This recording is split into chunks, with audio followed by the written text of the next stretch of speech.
I've always considered myself as a sharp individual, that I possessed the ability to catch the implications hidden in between the well-elaborated words.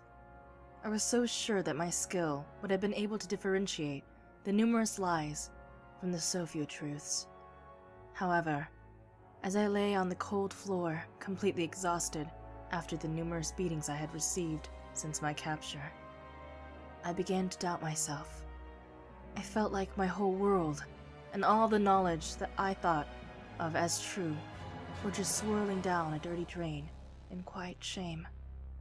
I was overwhelmed as my past was laid out bare in front of me.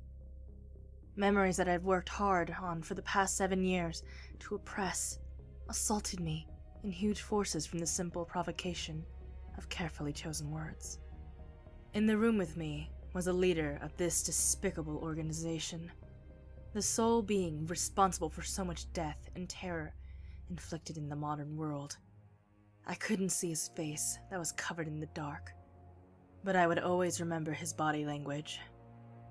He seemed relaxed despite the fact that I had alerted the seekers of our current location. The man was casually smoking a cigarette and seemed oblivious to the fact that I was even there. I felt anger, and a hint of offense curled in my stomach.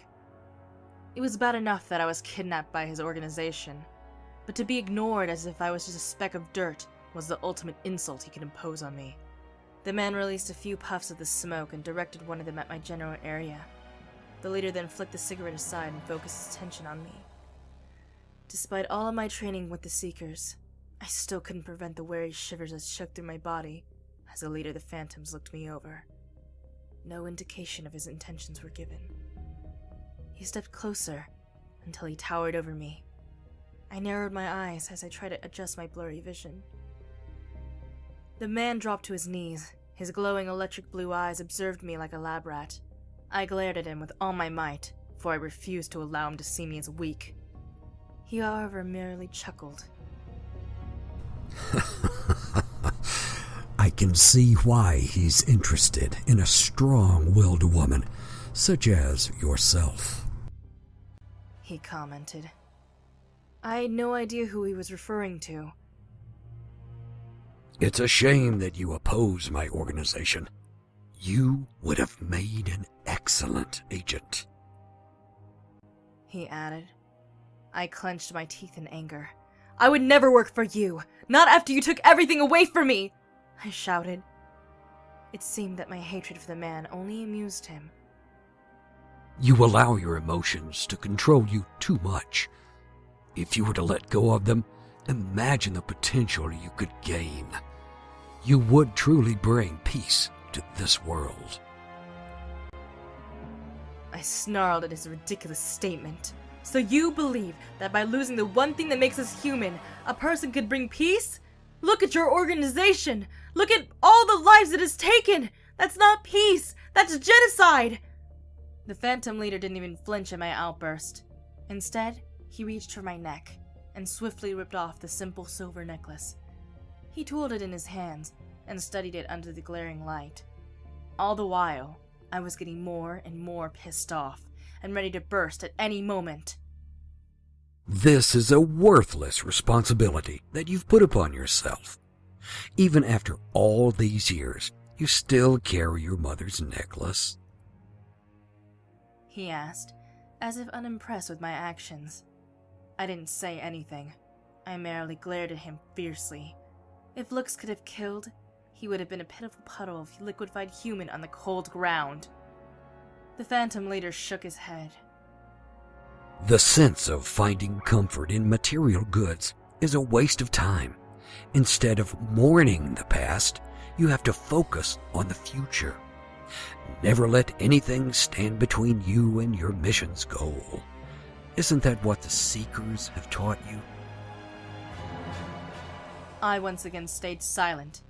The leader of the Phantom shook his head in disapproval.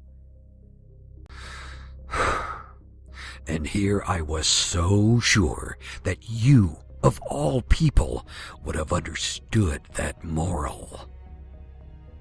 At his remark, I snapped. What do you know about morals? All you care about is gaining power, even if it means taking away our freedom to get it. You know nothing about being human. even if the answer was right in front of your face. I paused, as I took the time to observe the leader's reaction. When he showed none, I continued.